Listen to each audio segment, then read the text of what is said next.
রেস্টুরেন্টের মতো creamy cheesy white sauce pasta আমি বাসায় কিভাবে বানাই সেটাই আজকে আপনাদের সাথে শেয়ার করব। আশা করছি আমার সাথে থেকে সম্পূর্ণ ভিডিওটি দেখে যাবেন। হ্যালো এভরিওয়ান, আসসালামু আলাইকুম। কেমন আছেন সবাই? আশা করছি সবাই ভালো আছেন এবং সুস্থ আছেন। আলহামদুলিল্লাহ আমরা সবাই ভালো আছি। সাবিহা সিয়ার্সের নতুন আরও একটা ভিডিওতে আপনাকে ওয়েলকাম করছি। ট্রাস্ট মি, বাসায় বানানো হোয়াইট সস পাস্তাও কিন্তু অনেক মজার হয়। আপনারা একবার হলেও ট্রাই করে দেখবেন। ভিডিওটির কোনো অংশ আপনার ভালো লেগে থাকলে লাইক কমেন্ট শেয়ার করে সাবিহা সিয়ার্সের সাথেই থাকবেন। তাহলে চলুন রান্নায় যাওয়া যাক। প্রথমেই চুলা অন করে একটা প্যানে আমি পানি গরম হতে দিয়েছি। পানি গরম হয়ে আসলে দিয়ে দিয়েছি পাস্তা 70% সেদ্ধ হয়ে আসলে একটা ঝাঁঝরির সাহায্যে গরম পানি থেকে আলাদা করে নিব এবং ঠান্ডা পানি দিয়ে ধুয়ে এক সাইডে রেখে দিব। এই পর্যায়ে একটা ফ্রাই প্যানে সয়াবিন তেল নিয়ে সয়াবিন তেল গরম হয়ে আসলে দিয়ে দিব কেটে ধুয়ে পরিষ্কার করে রাখা চিকেন ব্রেস্ট পিস, যেটা কিনা আমি কিউব করে কেটে নিয়েছিলাম। দিয়ে দিব স্বাদ মতো লবণ, দিয়ে দিব 1 চা চামচ আদা রসুন বাটা, দিয়ে নেড়ে চেড়ে রান্না করে নিব। রান্নার এক পর্যায়ে আমি দিয়ে দিব এখানে গাজর কুচি। গাজরটা আমি কিউব করে কেটে নিয়েছিলাম।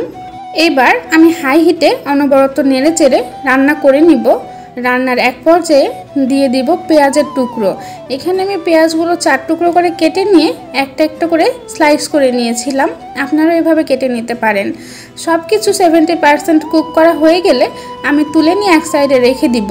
সেম ফ্রাই প্যানে দিয়ে দিব 2 চা চামচ বাটার, দিয়ে দিব আদা রসুন কুচি। আপনারা এখানে অবশ্যই আদা রসুন কুচি দেওয়ার চেষ্টা করবেন, ফ্লেভারটা সুন্দর আসবে।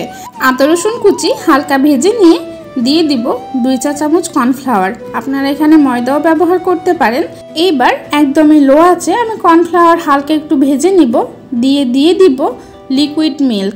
এইবার একটা হ্যান্ড হুইস্কের সাহায্যে কর্নফ্লাওয়ার আর লিকুইড মিল্ক একসাথে মিক্সড করে নিব আর চেষ্টা করব কিছুক্ষণ পর পর নেড়ে দেওয়ার। যেহেতু এখানে কর্নফ্লাওয়ার আছে, নেড়ে না দিলে পুড়ে যেতে পারে। এবার দিয়ে দিব চিজ। এখানে অবশ্যই আপনারা চিজটা ব্যবহার করতে চেষ্টা করবেন, তাহলে পাস্তাটা অনেক ক্রিমি আর চিজি হবে এবং খেতে অনেক মজার হবে। এই পর্যায়ে দিয়ে দিব চিলি ফ্লেক্স, যেটা কিনা আমি বাসায় তৈরি করে নিয়েছিলাম।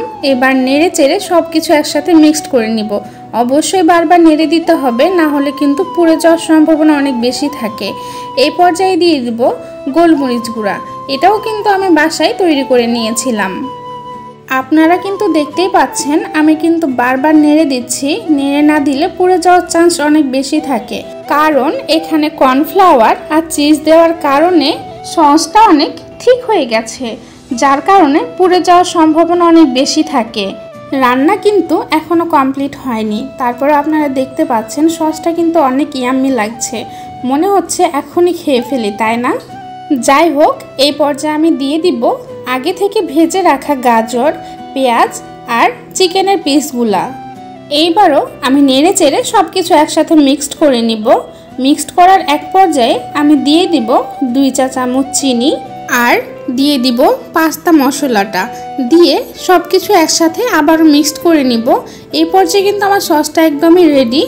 দিয়ে দিব আগে থেকে সিদ্ধ করে রাখা পাস্তাগুলো, দিয়ে নেড়ে চেড়ে কিছুক্ষণ রান্না করে নিলেই রেডি আমাদের creamy cheesy white sauce pasta. আপনারা কিন্তু অবশ্যই বাসায় ট্রাই করে দেখবেন আর আমাকে কমেন্ট করে জানাবেন খেতে কেমন হয়েছিল। তো আজকে এই পর্যন্তই। আমার ভিডিওটির কোনো অংশ যদি আপনাদের ভালো লেগে থাকে তাহলে লাইক কমেন্ট শেয়ার করে সাবিহা সিয়ার্সের পাশেই থাকবেন।